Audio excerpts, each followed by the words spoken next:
जय हिंद। स्वागत है आप सभी का आज के इस नए वीडियो में।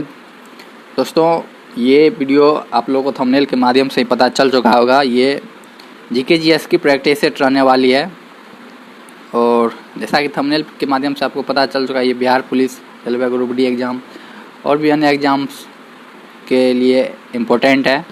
खास करके ये बिहार पुलिस के रिगार्डिंग वीडियो बनाई जा रही है और साथ ही आप किसी भी एग्ज़ाम की तैयारी कर रहे हैं तो वहाँ भी आपको जीके जीएस काफ़ी हेल्पफुल रहेगा। चाहे वो बीपीएससी टीचर की बात कर ले या एसएससी की कोई भी वैकेंसी जो आई यूएस सीजीएल को लेकर, वहाँ भी ये काम आने वाली है। तो और इस सेट में हम लोग 10 से 20 क्वेश्चन डिस्कशन करेंगे, कभी 10, कभी 15, कभी 20, लेकिन आज के सेट में हम लोग 5 क्वेश्चन को केवल डिस्कस कर रहे हैं। तो आइए, सबसे अच्छी बात यह है कि सेट को क्वेश्चन के साथ एक्सप्लेनेशन भी है, उनको भी हम लोग डिस्कशन करेंगे ताकि आपका जो है कहीं ना कहीं जीके में जो कमी आपको महसूस होती है वो कहीं ना कहीं अच्छा हो सके। इसके लिए मैं आपको एक्सप्लेनेशन सहित इस वीडियो में डिस्कशन करवाने जा रहा हूँ। चलिए, जैसा कि पहला क्वेश्चन आप लोग को दिख रहा होगा कि कहा जा रहा है कि रामकृष्ण मिशन किसके द्वारा स्थापित किया गया था। ऑप्शन है आपको स्वामी विवेकानंद, रामकृष्ण परमहंस, शारदा देवी और महेंद्रनाथ गुप्ता।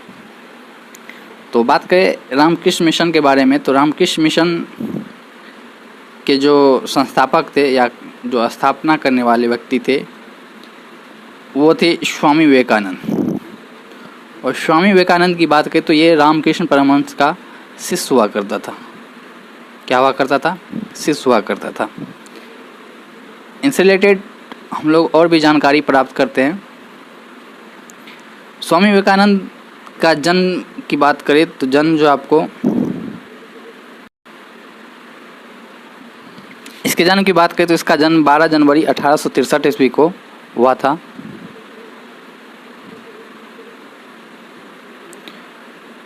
जनवरी 1863 ईस्वी को हुआ था और इसी के जन्म दिवस पे हम लोग अभी प्रत्येक वर्ष 12 जनवरी को राष्ट्रीय युवा दिवस मनाते हैं। बात करें रामकृष्ण मिशन की स्थापना के बारे में, तो इसकी स्थापना 1897 ईस्वी में हुई थी और इसका मुख्यालय जो है पश्चिम बंगाल में अवस्थित है। कहाँ है? पश्चिम बंगाल में। पश्चिम बंगाल के बेलूर मठ में स्थित है। आपको पूछा जाए बेलूर मठ कहाँ है और किससे संबंधित है, तो आपको बताना है कि बेलूर मठ पश्चिम बंगाल में है और ये रामकृष्ण परमहंस से संबंधित है। यानी कि इस मिशन की स्थापना करने वाले स्वामी विवेकानंद है। और रामकृष्ण मिशन का आदर्श वाक्य क्या है? आत्मनो मोक्षार्थम जगत द्विताय च। बात करें विवेकानंद का जो है बचपन का नाम क्या था, तो वो था नरेंद्रनाथ दत्त। क्या था? नरेंद्रनाथ दत्त। और इसे भारत का देशभक्त संत भी कहा जाता है। स्वामी विवेकानंद को भारत का देशभक्त संत भी कहा जाता है। जैसा कि आप लोग इसके बारे में खूब चर्चाएं सुने होंगे, शिकागो जो धर्म संसद हो रहा था उसके बारे में। इसके द्वारा एक प्रसिद्ध नारा था, go back to Gita, Gita की तरफ लौटो। उसके बाद आपको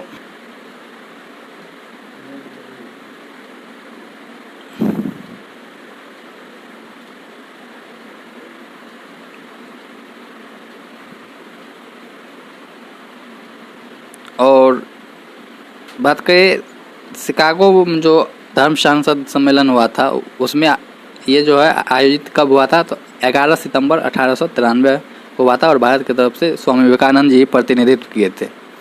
और इनकी निधन जो है, मृत्यु हो जाती है 4 जुलाई 1902 को 39 वर्ष की आयु में हो जाती है। आइए नेक्स्ट देखते हैं।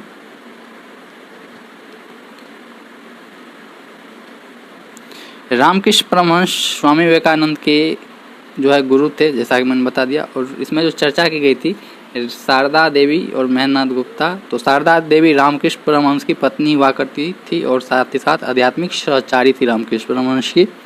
और महेंद्रनाथ गुप्त के बारे में करें तो ये भी रामकृष्ण परमहंस के शिष्य थे। कुल मिला के इस तरह से हम लोग एक क्वेश्चन का डिस्क्रिप्शन के साथ पढ़ रहे हैं, तो कहीं ना कहीं आपको इससे रिलेटेड जो भी क्वेश्चन बनेंगे आप आराम से इजीली कर सकते हैं।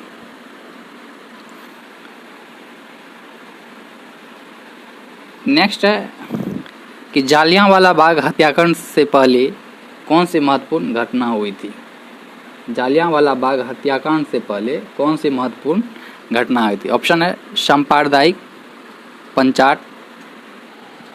दूसरा ऑप्शन है साइमन कमीशन का आगमन। तीसरा ऑप्शन है असहयोग आंदोलन। चौथा ऑप्शन है रोलेट अधिनियम व्यवस्थापन। तो जालियांवाला बाग हत्याकांड से पहले की जो महत्वपूर्ण घटना था वो रोलेट एक्ट था। क्या था? रोलेट एक्ट अधिनियम था।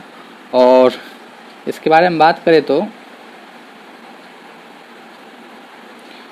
रोलेट एक्ट अधिनियम 1919 में पारित हुआ और मार्च 1919 में एक कानून बन गया था। और इसका जो है नियम ये था कि रोलेट एक्ट में तहत नियम ये बनाया गया कि बिना किसी मुकदमे या कार्रवाई के गिरफ्तारी, यानी कि बिना दलील बिना अपील सीधे आपको गिरफ्तार कर लिया जाता था।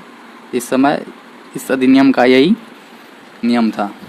चाहे कोई व्यक्ति दोषी ना रहे भी फिर भी उसको उसके अंदर अगर उसको आ गई शक तो वो इस अधिनियम के तहत सीधे जेल को भेज दिया जाता था। और इस अधिनियम को विरोध करने वाले जो थे दो प्रमुख चेहरे थे, जिसका नाम है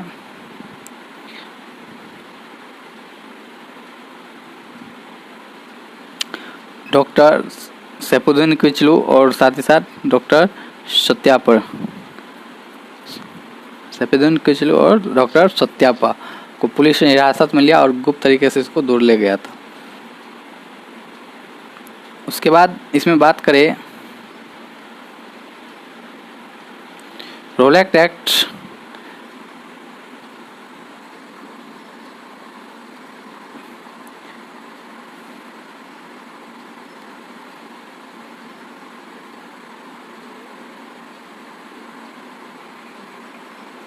जालियांवाला बाग की घटना कब हुई थी? 13 अप्रैल 1919 को हुई थी। और ये अमृतसर पंजाब में लोगों का सामूहिक नरसंहार था। और इसमें जो है आपको ब्रिटिश कमांडिंग ऑफिसर की हत्या में जनरल माइकल ओडायर ने रोलेट अधिनियम के विरोध में जालियांवाला बाग में इकट्ठे निर्दोष लोगों पर गोली चलाने का आदेश दिया था। पूछा जाता है जालियांवाला बाग हत्याकांड में गोली चलाने का आदेश किस जनरल डायर ने दिया था? तो वो माइकल ओडायर है। कौन है? माइकल ओडायर है। उसके बाद इस समय के जो वायसराय हुआ करते थे वो था लॉर्ड चैम्पफोर्ड। चलिए नेक्स्ट क्वेश्चन देखते हैं। नेक्स्ट क्वेश्चन है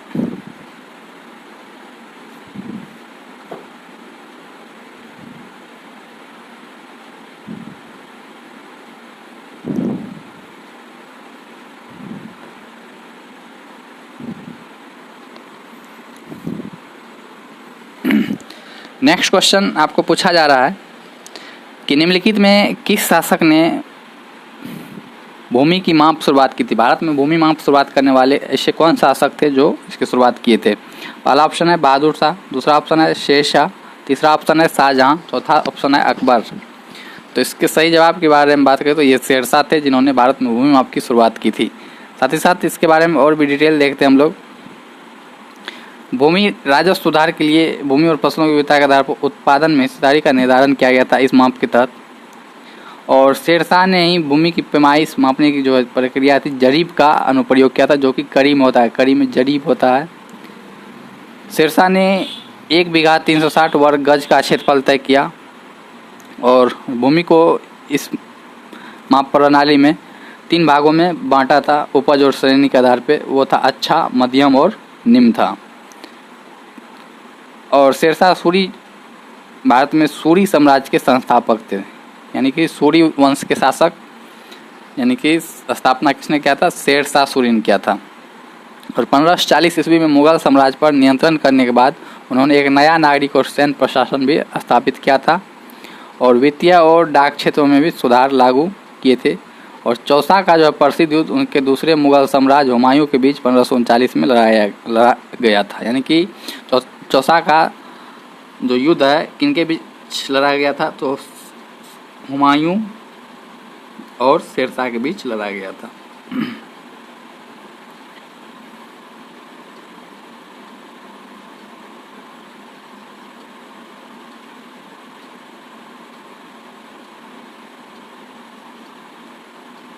चलिए नेक्स्ट क्वेश्चन देखते हैं हम। नेक्स्ट क्वेश्चन क्या है? नेक्स्ट क्वेश्चन की बात करें तो नेक्स्ट क्वेश्चन है निम्नलिखित में किसने दास प्रथा न होने के लिए भारतीय समाज की आलोचना की थी? ऑप्शन है Pliny the Elder, Megasthenes, Ptolemy, Deimachus. तो इसका सही जवाब के बारे में बात करें तो वो थे मेगास्थनीज। कौन थे? मेगास्थनीज। और मेगास्थनीज के बारे में बात किया जाए तो मेगास्थनीज जो है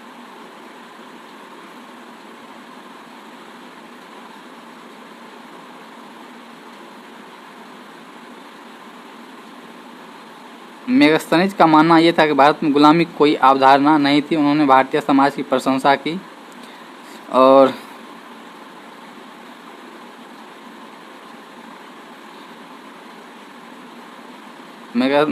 मेगास्थनीज की बात करें तो ये मूलतः अराकोशिया यानी कि वर्तमान अफगानिस्तान में कंधार क्षेत्र के गवर्नर सिबिरियोस के दरबार में सेल्यूकस निकेटर का प्रतिनिधि था। और चंद्रगुप्त और सेल्यूकस के बीच संधि तय होने के बाद मेगास्थनीज को सेल्यूकस के दूत के रूप में चंद्रगुप्त के दरबार में भेजा गया था। और भारत में अपनी यात्राओं और अनुभवों के आधार पर उन्होंने एक इंडिका नाम की पुस्तक लिखी थी। पूछा जाता है इंडिका नाम की पुस्तक किसके द्वारा लिखा गया है, तो वो मेगास्थनीज के द्वारा लिखा गया है। और मेगास्थनीज की इंडिका में किस चीज़ के बारे में वर्णन किया गया है, तो वो है देश का वर्णन किया गया है, जो कि कुछ भी उसने देखा था, जिसका आकार, नदियाँ, मिट्टी, जलवायु, पौधे, पशु, कृषि, उपज, प्रशासन, समाज और लोक कथाएँ के बारे में उसमें लिखित किए हैं। आइए नेक्स्ट क्वेश्चन देखते हैं। नेक्स्ट क्वेश्चन क्या है? नेक्स्ट क्वेश्चन है निम्नलिखित में कौन सी गंगा की सहायक नदी नहीं है? यानी कि सहायक नदी वैसी नदी होती है जो किसी बड़े नदी में आकर मिल जाए, यानी कि छोटी नदी का समागम बड़े नदी में हो तो वही सहायक नदी कहलाती है। तो पूछा जा रहा है गंगा की सहायक नदी इनमें से कौन नहीं है? पहला ऑप्शन है कोसी, दूसरा गंडक, तीसरा ब्यास, चौथा यमुना। तो यमुना तो सहायक नदी है, गंडक भी है, कोसी भी है, तो इसमें ब्यास आपको सही ऑप्शन हो जाएगा कि ये सहायक नदी नहीं है। बात करें और भी इसके डिटेल के बारे में तो गंगा का मुख्य स्थान जो है जिसे भागीरथी कहा जाता है और गंगोत्री हिमनद द्वारा सिंचित होता है। ये कहाँ से सिंचित होता है? भागीरथी जो है इसका नाम है मुख्य स्थान पे, और ये गंगोत्री हिमनद से निकलती है और उत्तराखंड के देवप्रयाग में ये अलकनंदा से जुड़ती है और वहाँ से ये गंगा बन जाती है। यानी कि अलकनंदा और भागीरथी का जहाँ मिलन होता है तो वो स्थल देवप्रयाग है। पूछा जाएगा देवप्रयाग में किन किन नदियों का संगम है, तो वो है अलकनंदा और भागीरथी, और वहीं से गंगा के रूप में ये नदी आगे बढ़ती है। और हरिद्वार में गंगा पहाड़ों से निकलकर मैदानी इलाकों में आ जाती है। और गंगा की सहायक नदी के बारे में बात करें तो सहायक नदियों को जिससे इनमें कुछ प्रमुख नदियाँ यमुना, घाघरा, गंडक, कोसी ये सब सहायक नदी है। और गंगा की सहायक नदी में बात किया जाए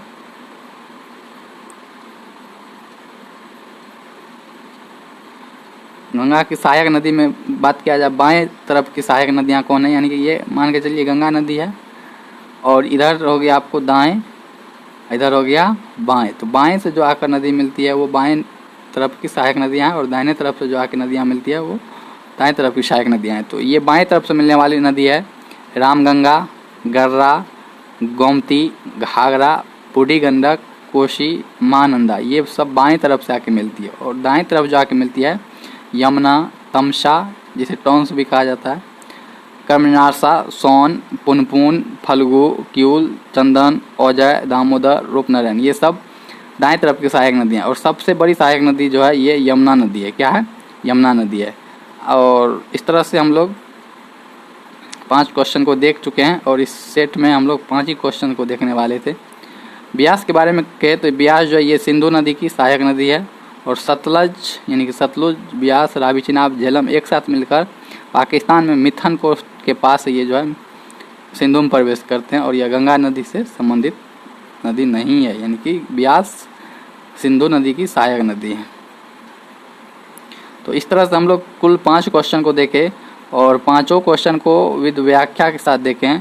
और इस तरह से अगर आप रेगुलर मेरे सेट को देखेंगे, रिवीजन करेंगे तो कहीं ना कहीं आपका जीके बहुत मजबूत स्थिति में आ जाएगी। और साथ ही साथ ग्रामर की भी फाउंडेशन की बैच चल रही है और मैं जल्द ही आपको बिहार पुलिस से रिलेटेड सेट डिस्कशन भी आपको करवाने वाला हूँ, फुल सेट। ये तो 5-10 क्वेश्चनों की सीरीज है, ये भी आप लोग देखिए और वो भी देखना है।